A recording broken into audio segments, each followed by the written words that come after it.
Hi అండి, అందరికీ good morning. Welcome to తులసి చిన్ని లాగ్స్ అండి. నేను ఈరోజు రసం చేసుకుంటున్నాను. దానికి కావాల్సినవి టమాటాలు, ఒట్టిమిరపకాయలు, తెల్లగడ్డలు, మిరియాలు, జీలకర్ర, చింతపండు అండి, కొత్తిమీర, కరివేపాకు. టమాటాలు బాగా కడిగేసి దాన్ని కట్ చేసుకొని వాటర్ వేసుకొని కాసేపు స్టవ్ మీద పెట్టి ఉడికించుకోవాలండి. దీంతో మాత్రం చింతపండు వేయద్దండి. తెల్లగడ్డలు అయితే ఒలుచుకున్నాను, దాన్ని దంచి పెట్టుకున్నాము. టమాటాలు ఉడికిపోయినాయండి, చింతపండు వేసినాను. కాసింత నీళ్ళు పోసుకొని బాగా కలుపుకోవాలండి. కలుపుకున్నాక నీళ్ళు తీసుకున్నాము. తర్వాత వేసుకుంటున్నాను రసానికి.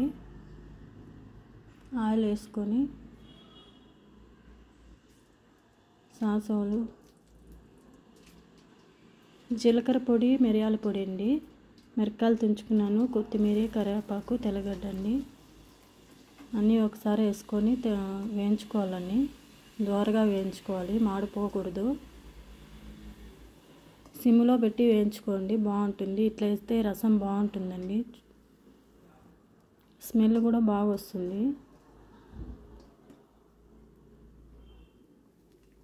నేను ఎప్పుడైతే ఇలా చేస్తానండి రసం. బాగా వేగిన తర్వాత ఆ నీళ్ళు అయితే పోసేయాలండి. చింతపండు నీళ్ళు, తర్వాత తగినంత సాల్ట్ వేసుకోవాలి,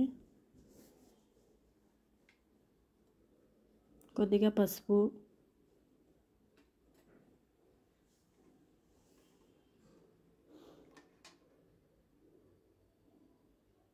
కొద్దిగా ధనియాల పొడి, మిరప్పొడి వేసుకుంటున్నానండి. మిరపకాయలు కొద్దిగా కారం ఉండవు కాబట్టి కొద్దిగా వేసుకుంటున్నాను, చాలా వేసుకోకూడదు.